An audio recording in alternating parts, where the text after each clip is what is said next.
అందరికీ నమస్కారం. నేను Swarupapotlapalli. Welcome to I dream. సనాతన ధర్మాన్ని ఉద్ధరిస్తానంటూ బయలుదేరిన అఘోరి ఆగడాలు పెరిగిపోతున్నాయి. గుంటూరు జిల్లాలో ఏకంగా ఓ విలేకరిపై అలాగే పోలీసుల మీద ఆమె దాడికి పాల్పడడం అనేది జరిగింది. అసలు ఏం చేస్తోంది ఈ అఘోరి? సనాతన ధర్మం పేరుతో పవన్ కళ్యాణ్ని కలుస్తానంటూ ఆమె నానా రచ్చ చేసింది. ప్రస్తుతం నాతో పాటు public speaker, family counsellor Rajani Rama garu ఉన్నారు. ఆవిడతో ఈ అఘోరి గురించి మాట్లాడదాం. మేడం నమస్తే. నమస్తే అమ్మా. చూశారు కదా, దీవెనలు ఇస్తానంటూ బయలుదేరి ఏకంగా ఇప్పుడు దాడులకే పాల్పడుతోంది. గుంటూరు జిల్లాలో జనసేన కార్యాలయం దగ్గర ఈమె రోడ్డు మీద బైఠాయించింది. పోలీసులు అడ్డుకోవడంతో వాళ్ళ మీద కూడా దాడికి దిగింది. ఇక ఆమెను భరించలేక తీసుకెళ్లి అరెస్ట్ చేశారు. మీకేమనిపిస్తుంది ఈ అఘోరి హల్చల్ చూస్తుంటే? హల్చల్ ఎందుకు అవుతుందని అంటే, ఇప్పుడు పబ్లిక్ కానీ మీడియా కానీ కొంతమంది కొంచెం రెచ్చగొడుతున్నారనే చెప్పాలి. ఆవిడ ఏదో వెళ్తుంది, బట్టలు వేసుకుందో వేసుకోలేదో వెళ్తుంది, మనం పట్టించుకుని మనం ఆమెను టచ్ చేస్తేనే కదా గొడవలన్నీ వస్తున్నాయి. ఆమె రెచ్చగొట్టకుండా ఉంటే ఎలా ఉండేదో, కానీ అదంటూ జరిగిపోయింది. ఇప్పుడు మనం ఏమీ చేయలేము. తర్వాత మధ్యలో ఆవిడ ఇక్కడికి వెళ్ళింది కదా, కేదార్నాథ్ వెళ్ళి వచ్చిన తర్వాత మార్పు బాగా కనిపించింది ఆమెలో. ఏంటంటే ఆవిడకి ఎవరో సాధువులు సలహా ఇవ్వడమో ఏదో సపోర్టు, జస్ట్ మాటల వరకే, వచ్చి ఎవరు కూడా సపోర్ట్గా నుంచోలేదు. ఎందుకంటే ఆవిడతో ఒక్క సాధువు కూడా మనకి ఇప్పటివరకు కనిపించలేదు. అంటే ఆవిడకి ఏదో జస్ట్ సపోర్టు, నువ్వు ఇలా చెయ్యి అలా చేయని ఒక సలహాలు మాత్రం ఇచ్చి పంపించుంటారు. ఎందుకు నేను ఏ మాట అంటున్నానంటే, అప్పటి నుంచి ఆవిడ వర్డింగ్స్ మారింది, బాడీ లాంగ్వేజ్ మారింది, ఆ మాట్లాడే విధానం మారింది, ఒక ధైర్యం, ఒక కాన్ఫిడెన్స్ కూడా వచ్చింది ఆవిడకి. అప్పటి నుంచి చూడండి, కొంచెం మాట ఎక్స్ప్రెషన్స్ కానీ, డైలాగ్ డెలివరీ ఏదైనా మాట్లాడేటప్పుడు కానీ చాలా చేంజ్గా అనిపించింది. అప్పటి వరకు కొంచెం అమాయకత్వము, ఏదో ఉన్నట్టు మాట్లాడేయటము చేసింది ఫస్ట్. ఇక్కడ ముత్యాలమ్మ టెంపుల్ దగ్గర కానీ, కొండగట్టు వెళ్ళినప్పుడు కానీ, అదంతా. కేదార్నాథ్ వెళ్ళి వచ్చిన తర్వాత చాలా కాన్ఫిడెంట్గా, స్టాండర్డ్స్గా మాట్లాడటం మొదలుపెట్టింది ఆవిడ.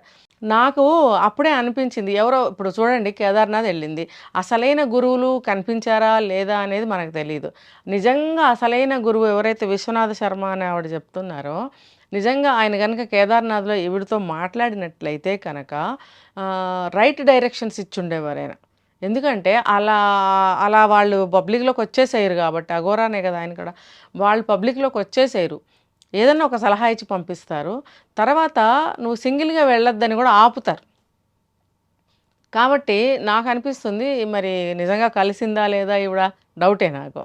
అయితే మామూలు సాధువులు అయితే అక్కడ ఉన్నారు, నేను మనకి చూపించింది అందులో వీడియోలో. మామూలు సాధువులతో ఈవిడ మాట్లాడింది, 2 రోజులు గడిపింది, తిరిగి వచ్చింది. అయితే వాళ్ళు ఏదన్నా సలహా ఇచ్చుంటారు, నువ్వు ఇలా మెత్తగా మాట్లాడితే కాదు, ఎవరైనా ఏమన్నా అంటే కొంచెం అటాక్ చెయ్యి, కొంచెం గట్టిగా మాట్లాడు, నిన్ను నువ్వు ప్రొటెక్ట్ చేసుకోవాలి కదా అని వాళ్ళు సలహా ఇచ్చి ఉంటారు. కాబట్టి ఆ తిరిగి వచ్చిన దగ్గర నుంచి ఆవిడలో చాలా మార్పు వచ్చింది. కాళహస్తి వెళ్ళినప్పుడు కానీ, అప్పుడు వాళ్ళు బట్టలు కట్టారు కదా అక్కడ, సెక్యూరిటీ వాళ్ళు కట్టినప్పుడు వాటర్ కిరసన, అదేమంటారు, పెట్రోల్. చాలామంది ఏం చెప్పారంటే అది పెట్రోల్ కాదు, ఆరెంజ్ వాటర్. అవును, అది నిజమెంతో మనకు తెలీదు. కాబట్టి అటువంటి ఏమంటారు ప్రమాదాలు కూడా ఆవిడ సృష్టించింది. నిజంగా అది పెట్రోల్ అయి ఉంటే, అది అగ్గిపుల్ల గీసుకుంటే ఏమైంది, ఆవిడతో పాటు చుట్టుపక్కల ఉన్న వాళ్ళు కూడా అంటుకునేది కదా అందరికీ కూడా. కాబట్టి ఆవిడని కొంచెం రెచ్చగొట్టారు జనాలు. ఆవిడని అలా కొంచెం వదిలేసి చూడవలసింది. అంటే ఇప్పుడు పోలీసులు వాళ్ళు గైడ్ చేస్తున్నారు, ప్రతి స్టేట్లో మనం చూస్తున్నాం కదా, వాళ్ళు ఆవిడని పట్టుకుని ఒక పద్ధతిలో వాళ్ళని దర్శనానికి పంపించడము, మళ్ళీ ఒక పద్ధతిలో బయటకు తీసుకొచ్చి స్టేట్ బయటకు వదిలేయటం అనేది చేస్తున్నారు. అది జరగనివ్వచ్చు కదా. ఈ మీడియా వాళ్ళు వెళ్ళి వాళ్ళని ఏదో ఒకటి ఇంటర్వ్యూ చేయడము, ప్రజలందరూ అదే పనిగా గుమ్మిగూడి చూడడము, అది కొంచెం రెచ్చగొట్టినట్టే అవుతుంది. అలా చేయడం వల్ల ఆవిడ ఏం చేస్తుంది, కోపం వస్తుంది, తనకి కోపం వస్తుంది. అందుకనే ఇప్పుడు త్రిశూలం వేసి అటాక్ చేసింది అని అన్నారు కదా. నిజంగా మీరన్నట్టు ఆవిడ మానసిక స్థితి కూడా మారిపోతుంది తెలుసా. ముందు బాగానే ఉంది, ఇప్పుడు ఏంటంటే ఒంటరి పోరాటం చేయవలసి వస్తుంది. తను అనుకుంది ఈ సనాతన ధర్మం కోసం, లోక కళ్యాణం కోసం ఈ నేతలు ఎవరైతే అటువంటి వాళ్ళు ఉంటారో వాళ్ళు సపోర్ట్ చేస్తారనుకుంది. వాళ్ళు సపోర్టు చేస్తున్నారా లేదనేది మనకు అప్రస్తుతం. తను ఆశించినంతగా ఆవిడకి సపోర్ట్ లేదని ఆవిడ అనుకున్నప్పుడు కోపమే వస్తుంది ఆవిడకి. ఇప్పుడు వాట్ నెక్స్ట్ ఏం చేయాలనేది కూడా ఆవిడకి తోచట్లేదు. ఇన్ బిట్వీన్ వీళ్ళు వచ్చి ఇంటరప్ట్ చేస్తున్నారు. ఇందులో ఏంటంటే తను ప్రొటెక్ట్ చేసుకోవడం కోసము కొంచెం భయపడితే వాళ్ళు మన జోలికి రారు అన్న ఉద్దేశంతో అలా అటాక్లు కూడా చేస్తుందని నేను అనుకుంటున్నాను. ఏది ఏమైనా ప్రజలు రెచ్చగొట్టద్దు. పోలీసులు ఆవిడ ఎక్కడికి వెళ్ళినా కూడా పోలీసులు ఆవిడని క్యాచ్ చేస్తున్నారు. పద్ధతి ప్రకారం అక్కడి నుంచి మెల్లగా పంపిస్తున్నారు. ఆవిడ ఎక్కడికి వెళ్తుందో అలా వాళ్ళు పోలీసులు చూసుకుంటారు కదా. ఒకవేళ నిజంగానే మానసిక స్థితి బాగుండక ఆవిడ ఏదన్నా అటువంటి పిచ్చి పనులు చేస్తే కూడా పోలీసులు చూసుకుంటారు. ఈ ప్రజలు కానీ మీడియా వాళ్ళు కానీ వెళ్ళటం మానేసి, ఇంటర్వ్యూలు చేయటం మానేసి, రెచ్చగొట్టడం మానేస్తే అది ఒక సివిల్లో అంటే పబ్లిక్లో పోలీసులు వాళ్ళు చూసుకుంటారు. వదిలేయాలని నేను చెప్తున్నాను. ఈ అఘోరి మెంటల్ బ్యాలెన్స్ గురించి మనం ఒక్కసారి చూస్తే తను అవును. ఏదన్నా అనుకుంటే దాన్ని సాధించాలనే చూస్తుందన్నమాట. దానికోసం ఎంతకైనా తెగిస్తుంది. ఇప్పుడు ఈ పెట్రోలు, ఆత్మార్పణ ఇయన్నీ చూపించేసి డైరెక్ట్‌గా వీఐపీ దర్శనం సాధించింది. ఉమ్. ఇప్పుడు సేమ్ అలాగే మంగళగిరికెళ్ళి కూడా ఇప్పుడు నేను సనాతన బోర్డుని నేను ఎస్టాబ్లిష్ చేస్తాను, నన్ను పవన్ కళ్యాణ్‌ని కల్పించండి అని చెప్పేసి నానా హంగామా చేసింది. అక్కడ కూడా ఆమెకి ఎవరు అడ్డొస్తే ఆమె దాడులకి పాల్పడడం అనేది జరుగుతుంది. అవునవును. దీన్ని మనం ఎంతవరకు ఆమోదించవచ్చు? ఆమె ఆట ఎలా కట్టించవచ్చంటారు? ఆ టైమే కాదు. ఆవిడేదో ఒకటి ఆశించి వచ్చింది. చెప్పానుగా ఇప్పుడు ఇదంతా. దీనివల్ల ఆవిడ రెచ్చిపోతుంది. ఆటోమేటిక్‌గా సింగిల్‌గా ఆవిడ పోరాటం చేయటం వల్ల కొంచెం మెంటల్ ఎబిలిటీ కూడా తగ్గుతుంది ఆవిడకి. అయితే ఆవిడ సనాతన ధర్మం కోసం నేను పోరాడుతున్నాను అని అన్నప్పుడు ఆవిడ ఒక పని చేయొచ్చు ఇప్పటికైనా కూడా. ప్రశాంతంగా ఎక్కడైనా కూర్చుని తపస్సు చేసుకుంటూ అంటే వాళ్ళు అలాగే ఉంటారు కదా. ఒక చోట ప్రశాంతమైన ప్లేస్‌లో ఉండి కూడా ఆవిడ సాధించొచ్చు. ఇప్పుడు ఈ ప్రజల్లో తిరుగుతూ ఇటు అల్లర్లకి వాళ్ళని ఎంకరేజ్ చేసినట్టే అవుతుంది గదా. అలా కాకుండా ఆవిడ ఒక దగ్గర కూర్చుని ముందు కూడా మనం అనుకున్నాం ఈ మాట. ఆవిడ నిజంగా ఇలా అనుకున్నట్టయితే ఒక దగ్గర కూర్చుని కూడా ఆవిడ సాధించొచ్చు అని అనుకున్నాం గదా. అది ఇప్పుడు నేను మళ్ళీ ఇది చెప్తున్నాననమాట. అలా ఒక దగ్గర ఆవిడ ఒక ఆశ్రమంలాగానో ఏదైనా తయారు చేసుకుని అంటే హెల్ప్ చేస్తారు చాలామంది. ఎందుకంటే డివోటీస్ ఉంటారు, భక్తులు అందరూ ఉంటారు కదా. వాళ్ళు వచ్చి హెల్ప్ చేస్తారు, కోఆపరేట్ చేస్తారు. ఏమైనా చిన్న చిన్న ఏమంటారు హెల్ప్‌లు కావాలంటే డబ్బు పరంగా గానీ, అరేంజ్‌మెంట్స్ పరంగా గానీ వాళ్ళొచ్చి చేస్తారు. కాబట్టి అలా చిన్నగా ఒక ఆశ్రమం ఏర్పాటు చేసుకుని నిజంగా సనాతన ధర్మం కోసం, లోక కళ్యాణం కోసమే ఆవిడ వచ్చినట్టయితే అక్కడ అక్కడ ఆశ్రమం ఏర్పాటు చేసుకుని మెల్లగా ఏదన్నా స్టార్ట్ చేయొచ్చు. అది నిజము అని అనిపిస్తే గవర్నమెంట్ కూడా వచ్చి నమ్మి ఆవిడకి సపోర్ట్ చేస్తారు కదా. ఇలా ఎందుకు ప్రయత్నించటం లేదు తను? అనవసరంగా పబ్లిక్‌లోకి వచ్చి వాళ్ళేదో అనడం, ఈవిడ రెచ్చిపోవడము, నిజంగా మానసిక స్థితి దిగజారుతుందండి అలాంటి పరిస్థితుల్లో. అలా చేయొద్దు అని చెప్పి నేను పబ్లిక్‌కి కూడా విజ్ఞప్తి చేస్తున్నాను. ఏదన్నా ఉంటే ఆవిడ వల్ల నిజంగా చెడు పోలీసులు చూసుకుంటారు. ఆవిడ ఒక దగ్గర ఉండి ఆవిడ పోరాటాన్ని కొనసాగిస్తే బావుంటుందని నేను అనుకుంటున్నాను.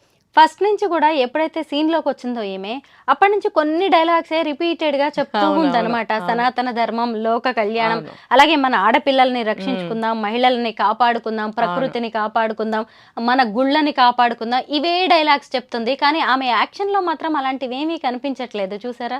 ఎందుకంటే ఆవిడని చేయనివ్వట్లేదు కదా. ఎక్కడికెళ్తే అక్కడ అడ్డుకుంటున్నారు. ఆవిడని చూడటానికి ఎగ్జిబిషన్ లాగా రావటము, ఇలా జరుగుతున్నప్పుడు ఆవిడ అడుగు ముందుకేయలేకపోతుందనుకుంటున్నాను నేను. హ్మ్. అంటే ఇదే ఆమె ఆశించింది జరగట్లేదంటారా? జరగనివ్వటం ఎలాగా? లేదేమో. పైగా అవకాశం ఇలాగ ఒంటి మీద బట్టలు లేకుండా తిరిగి ఆమె ఇవన్నీ చేస్తదంటారా? అసలు ఆమెతో సాధ్యమయ్యేదేంటి అంటే అసలు? ఇప్పుడు ఆవిడ మధ్యలో కొన్నిసార్లు బట్టలు కట్టుకుంది కదా. కట్టుకున్నప్పుడు ఆవిడకి ఎవరైనా ఒక సాధువు ఒక ఆయనొచ్చారు విశాఖపట్నం నుంచి. ఆయన వచ్చి ఏదో కొంచెం చెప్పి బట్టలు కట్టించి ఒక పద్ధతి ఏదో నేర్పించారు. ఇట్లా మాట్లాడు, ఇట్లా చెయ్యి అని అన్నప్పుడు ఆవిడది ఫాలో అవ్వచ్చు. అది ఫాలో అవుతూ ఉంటే జనానికి కూడా కొంచెం నమ్మకం కలుగుతుంది కదా. ఆ కాసేపు బట్టలు కట్టుకోవడం, మళ్ళీ తర్వాత బట్టలు తీసేయడము, హ్మ్. ఇది కూడా ఆవిడ రాంగే వెళ్తుంది. ఆవిడకి చెప్పేవాళ్ళు లేరు, తెలుసుకోవట్లేదు ఆవిడ. పైగా ఇదంతా మూఢభక్తిలా కనిపిస్తుంది కదా! హ్మ్. మిగతా వాళ్ళందరూ అవును. ఈ ఒక్క నవ్వేలాగా, విషయం మనందరిని మాత్రము గేలి చేసేలాగా ఉంది. అవునవును. ఈ హ్మ్. బట్టలు వేసుకునే విషయంలో మాత్రం కాంప్రమైజ్ అవ్వటంలా తను. హ్మ్. అది నిజంగానే ఆ అఘోరీ తత్వమా? హ్మ్. లేకపోతే పట్టుదలా? ఏంటనేది ట్రాన్స్‌జెండర్ కావడం వల్లే ఆ! అయ్యుండాలేమో. ఏమో మరి ఆవిడ ఒపీనియన్ ఏంటో నాకు కూడా అంతుపట్టట్లేదు. కానీ ఏది ఏమైనప్పటికీ కూడా బట్టలు కట్టుకుంటే కొంచెం గొడవ తగ్గింది. అందరూ కొంచెం గౌరవిస్తున్నారు, హ్మ్. దండాలు పెడుతున్నారు అనన్నప్పుడు ఆవిడకి ఆ గౌరవం తీసుకోవచ్చు కదా. ఆ బట్టల వల్లే అబ్జెక్షన్ వస్తున్నప్పుడు అలా వస్త్రం కట్టుకుని తిరిగినప్పుడు బావుంది కదా. అలా కట్టుకుని తను ప్రయత్నం చేయొచ్చు కదా, పోరాటం చేయొచ్చు కదా. అది నేను ఆవిడకి చెప్పే సందేశం ఇదే ఇండైరెక్ట్‌గా. అలా చేయమని నేను చెప్తున్నాను. అలా చేస్తే ప్రజల్లో కొంచెం మళ్ళీ నమ్మకం అనేది మెల్లమెల్లగా ఈ నిమిషంలోనే, ఈరోజు, ఈ నెలలోనో రాదు. నువ్వు నిజంగా లోక కళ్యాణం కోసం ఒంటరి పోరాటం చేయాలని అనుకుంటే చాలా టైం పడుతుంది. ఈ జనాలు ఎటువంటి జనాలున్నారు? కొన్ని లక్షల కోటాను కోట్ల మంది మనుషులు ఉంటే కోటాను కోట్ల అభిప్రాయాలు, బుద్ధులు, లక్షణాలు ఉంటాయి. అవన్నిటిని ఆవిడ ఫుల్ఫిల్ చేయగలదా, సాటిస్ఫై చేయగలదా వాళ్ళందరినీ? కాదు. తనంటూ ఒక మంచి పవిత్రమైన మార్గం ఎంచుకున్నప్పుడు దానికి తగ్గ విధంగా అపీరెన్స్ చేసుకోవాలి. ఎటువంటి సాధువైనా సరే ఒంటి మీద అంత ఘోరంగా బట్టలు లేకుండా ఎవరు ఉండరనే విషయం ఆవిడ ముందు తెలుసుకోవాలి. దానికి ఆవిడ ఒప్పుకోవాలి. ఆవిడ మనసు ఒప్పుకొని ఆవిడ బట్టలు కట్టుకోవడం అనేది మొదలు పెడితే జనం కొంత శాంతిస్తారు. మీడియా వాళ్ళు ఎగబట్టడం కొంచెం తగ్గిస్తారు. అవును. అప్పుడు ఆవిడ మెల్లగా ఒక దగ్గర ఆశ్రమంలాగా ఏర్పాటు చేసుకుని అందరూ అరేంజ్మెంట్స్ చేస్తారు. భక్తులు ఉండిపోయి మొదలు పెట్టుకోవాలి. తను ఎక్కడ ఉండాలనుకుందో అక్కడ ఉండొచ్చు, తప్పేమీ లేదు. అలాగే వాళ్ళకి సంబంధించిన గురువులు కానీ శిష్యులు కానీ ఎవరైనా ఉంటే కూడగట్టుకోవచ్చు. అందరూ కలిసి అది నిజంగా జెన్యూన్ అయితే. అంతేగాని దొంగ బాబాలు, దొంగ సాధువులు చాలామందిని చూసాం మనం. ఒక నెట్వర్క్ పెట్టుకుని బయట ఒకలాగా బ్యాక్ సైడ్ ఒకలాగా చేసి మోసాలు చేసి అలా కాకుండా జెన్యూన్ అయితే కనుక ఒక నలుగురిని సాధువుల్ని నలుగురిని పెట్టుకోవాలి కదా. వాళ్ళు కూడా పెట్టుకుని అందరూ కలిసి పోరాడండి. అది ఇంకా బాగుంటుంది కదా. మొత్తానికి కన్క్లూజన్కి వచ్చినట్టుగానే ఉంది. ఈ అఘోరి క్లైమాక్స్కి వచ్చింది ఈ ఎపిసోడ్ అయితే. ఎందుకంటే ఇన్ని రోజులు పోలీసులు ఏం చేస్తున్నారు అని అందరూ ప్రశ్నించారు కదా. మొత్తానికి అరెస్ట్ చేశారు. విసిగిపోయారు.